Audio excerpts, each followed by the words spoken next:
రాజధాని అమరావతిని ప్రపంచ స్థాయి నగరంగా నిర్ణీత గడువులోగా పూర్తి చేస్తామని మంత్రి నారాయణ స్పష్టం చేశారు. హైకోర్టు నిర్మాణానికి ఏకధాటిగా 15,000 క్యూబిక్ మీటర్ల కాంక్రీట్ రాఫ్ట్ పనులను మంత్రి నారాయణ ప్రారంభించారు.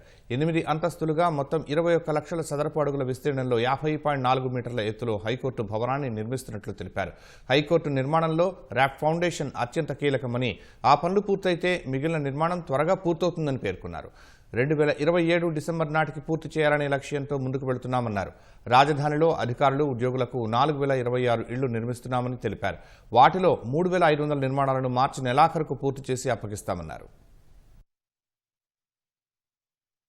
హైకోర్టు భవనానికి రాఫ్ట్ ఫౌండేషన్కి 15,000 టన్నుల కాంక్రీట్ని రాఫ్ట్ ఫౌండేషన్ వేసేదానికి ప్లాన్ చేశారు. ఈ హైకోర్టు భవనానికి 65,000 టన్నుల కాంక్రీట్ రాఫ్ట్ ఫౌండేషన్ వేయాలి. ఆల్రెడీ 15,000 టన్నులు వేశారు. ఇవాళ 15,000 టన్నులు చేస్తున్నారు. ఇది పూర్తి చేయాలంటే 3 రోజులు పూర్తవుతుంది. ఈ యొక్క ఐకానిక్ భవన్లో మేజర్ ఏంటంటే రాఫ్ట్ ఫౌండేషనే. ఎక్కువ సమయం దానికే పడుతుంది. అది అయిన తర్వాత మిగతా యొక్క వర్క్ ఫాస్ట్గా అవుతుంది. మొత్తం 52 కోర్టు హాల్స్, 21 లక్షల చదరపడుగుల్లో దీన్ని కన్స్ట్రక్ట్ చేస్తున్నాం.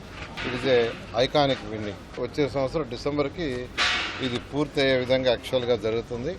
అమరావతిలో ఏదైతే అధికారుల కోసం 4,026 భవనాలు కడుతున్నారో, ఇల్లు హౌసెస్ ఎంతో వేగవంతంగా జరుగుతున్నాయి.